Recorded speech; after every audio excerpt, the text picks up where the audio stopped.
Assalamualaikum warahmatullahi wabarakatuh. Jirtu hordoftoota fi kabajamtoota daawwattoota kiyya warroonni taatan hundi keessanuu ashama harka fuune isinin jenna baga jiraattanii har'allee waan xiqqoo yaada kanarraa ibsadhu yookaan irraa haasawaa wayii qabaa isinin jedha. Sa'iidoo inda hayaat inda sumayyaa na jaartii sadaffaallee dhuftee jirratti jedhani ka wanna inni ta'uun beeyne jedha. haa ta'u malee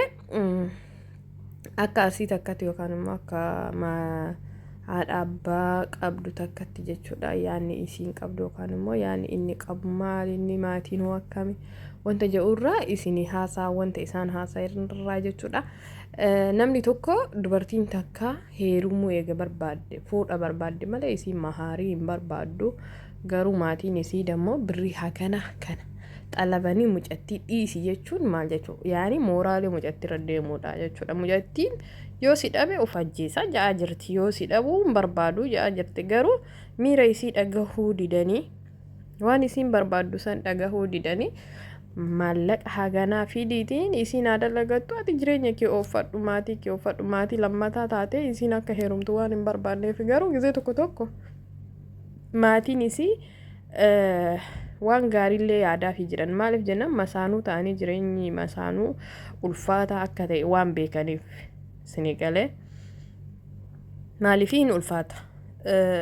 Jaartiin lammataa ta'anii inni Yemen isaanuu jaartiin isaa Yemen jirti. Yemen sa'aa taa'u isiin kophaa isii gaafa Itoophiyaa keessatti jettu sinigalee isa kana laalanii warri maharima kanaan haa jireenya isii uffattu jedhan garuu miirri isii sun dammoo waa wayii dalagee yookaan waa wayii kalaqee jiraachuu osoo hin ta'in maqaa isaatiin jiraachuu barbaaddi. Yaani jaartii isaa taatee bakka sa'a dhufee hoggatti haa dhufuu ji'atti haa dhufuu torbaanitti haa dhufuu ka isitti mul'ataa jiru sa'a ammaa kanatti isatti heerumtee jireenya isaa waliin jiraachuu qofatu itti mul'ataa jira jechuudha hayaatiin jechuudha. Hayyuu bataam itti sitatiirra jirti maaliif tidaarii yoo itti seenanii fageenya argitanii wal biraa fagaatan bareedaa miti wal bira taa'aniitu giddii waliin jiraatanii jechuudha. Amma isiin tidaarii kana waan hin arginiif hawwiin isii kaadhimamtee jiraachuudha waan ta'eef jechuudha. Maaliif namni hunduu akka waan miira addaa yookaan piraankii akkanaa godhee waan isiin tole jettee ishii jettee fi jirtuuf tole isii santu isii miidhaa jira. Osoo diddee gizee sana isa darbitee yookaan immoo isa gattee biraa deemtee haa kanatti hin dhaga'amu. Isiileen piraankii san irratti akka isa jaalatu jaalala isaaf qabdu waan ibsiteef miirri isa santu itti dhagahamee wanti aariin yookaan immoo miira aarii keessa seentee na haa fuudhu malee abadan maqaan kiyya badeetiin naanii jireenya akkanaa jiraachuu hin barbaadu ka isiin jetteef kanaa jechuudha. Inni lammataa dammoo Sa'iid maatii wajjin mari'attee yaa jaarsotatu haasaa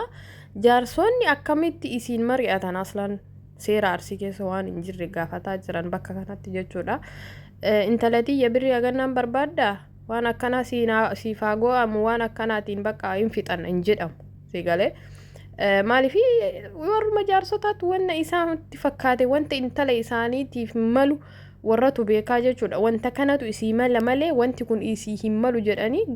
gara isaan itti jaalatan filataniif bakka jaalatan san filataniif maaliif mooraalii isii kana maallaqaan bituu barbaadan. Garuu maallaqaan hin bitamu mooraaliin jechuudha. Haa ta'u malee maallaqa kana gaafachuu osoo ta'in miira mucattiillee eeganii miira isiillee eeganii fi miira maatiillee eeganii wanta godhamuu qabu godhan silaa zim jedhanii nikaa irraa godhanii fi mucattii tana gammachiisanii yoo jireenya rabbiin tolcheef haa jiraattu jaartii lammataa taate. Yoo immoo jireenyi ta'uu fi baate isiinuu guyyaa 2-3 yookaan ji'a 2 ji'a 1 yookaan waggaatti na hiiki jechuu ni dandeetti jechuudha. Maaliif isa san dhagahuu qaban malee ol fuudhanii maallaqa haganaa fidii inni hin kenna haadhi. Garuu isiin waan kana hin barbaaddi moo hin barbaaddu wanna ja'amurraa beetanii saniifuu hin miidhamni isii durallee hin jira. Deebi'ee damuu waa'ee maallaqa irratti yoo miidhamtu amma warra deemteetiniin akkamitti maallaqa haganaa gaafattanii ana maallaqaan na gurgurattanii jettee daangaa darbiti. Isaan garuu hin gurgurre hin jenne ilaala. Sa'iid akka jedhutti mucattii dhiisii maharii bichaa kafaliif mooraalii isii yookaan immoo sammuu isiitu qabte san maallaqaan deebisiifi deebi'u garuu maallaqaan waan deebi'u miti yoo bakka kanatti maatiin tasaasa'ee jira silaa miira isii san dhageeffatu qabanii miira isiin keessa jirtu gammachuu isiin keessa jirtu san dhaga'uu fi qabanii jechuudha. haa ta'u malee yaa isiin akka maallaqa kana hin kennine hin barbaadu maatii akkanaatu qabaadhaan maatii akkanaa qaba jettee lolaa jirti garuu maatiin waanuma gaarii yaadanii fi garuu akka isiititti immoo maatiin badaadhaa jettee yaaddii jechuudha maaliif na gurguratu fooqan maallaqa mooraalii kee deebisuu danda'anii kaja'urra hiriyaa isii kana wajjin immoo lolaa jirti inni maallaqa hagana argatteeti fudhadhuutiin jireenya keettiin jiraadhu bakka jireenya isaa kana keessaa bahiitiin jireenya kana keessa jiraadhu maallaqa kanaan jiraadhu jattiin maallaqa miti ka barbaaddu sa'iidiin barbaaddi malee isa waliin walitti dabalamtee jiraachuu barbaaddi malee maallaqa miti ka barbaaddu beetanii inna waan akkas ta'eef wallaahi dhugaa dubbachuuf bakka isii uf buusee yoon ilaalu mustahiil an maallaqa san ishiin jedhu jechuudha bakka isa jaaladhe malee wanti maallaqa bira na fide tokkollee hin jiru jechuudha sinigalee maallaqni hin dhufa hin tara sinigalee jaalalli garuu jaalalli isiin daa'imummaarraa yookaan immoo haga umrii isii kana guutuu isa jaalattee isa oobattee bakka gizee isa argitu isuma kana hawwitu kana of keessaa baasuu hin dandeettu waan of keessaa baasuu hin dandeenye tokkotti jechuudha maallaqa fudhadhuutiin dhiisii yoo jedhaniin xiqqoo isii itti dhagahamallee akka ilmoo namaatiitti illee wanti kun waan ta'ullee miti waan nama gammachiisullee miti jechuudha garuu jaarsonni waan isaan akkanatti itti gadi buusanii waan akkana kanatti qarraraniif yaa inni ilmoo jaartii lammaa qaba jaartii isaati irratti fuudhuun hin ta'u waan ja'urraa beetanii garuu maatiin wayita duraatu fuudhinaan ja'anii jiranii sinigalee isaan illee akka isii fuudhu hin barbaadanii osoo jedhan har'a ammoo wanti kun eega uumame inni hin fuudha eega jedheen booda wanti isaan of duuba deebiseetiin maallaqa gaafataniif maali sinigalee saniifuu akka ilmoo namaatitti yoo ka yaadamu taate isiin isatti heerumuutu isii haga muraasaa jechuudha haga qalbii isii kana keessaa baatu yaada kana keessaa haga baatutti isatti heerumuu isiisantu waan tokko isiif uuma yookaan sammuu isii kana haaromsa malee maallaqni sammuu isii haaromsuu jechuudha ilma namaa maallaqni sammuu hin haaromsu isiin jaalalaan qabamtee jirti jaalala barbaaddi malee maallaqa hin barbaaddu jechuudha dhugaa baay'ee tokko garaana nyaattee jechuudha hedduu tokko jechuudha inna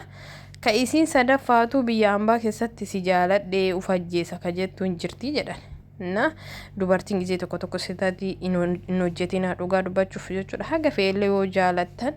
bakka jaalattanii fi bakka dhaabbattan beekuun dirqama jechuudha jaaladhe jettanii zim jettanii lafuma kaatanii maraattanii jireenya keessanillee dhabuun hin barbaachisu jechuudha namni filateetii miti ka jaalatu sirriidha osoo hin beekin osoo yaadiin bakka si buusu hin beeytu jechuudha bakka ho'ii si buusaa garuu si buusus humna godhachuun dirqama keetii jechuudha yoo humna godhatte waa hunda jalaa baay'uu dandeetta sinigalee inna akkasii sinin ja'a yaada yoo qabaattan komantii jalatti naa barreessaa yaanni kiyya kanuma ani fixadhee asumaan assalaamu alaykum rahmatullaahi wabarakaatu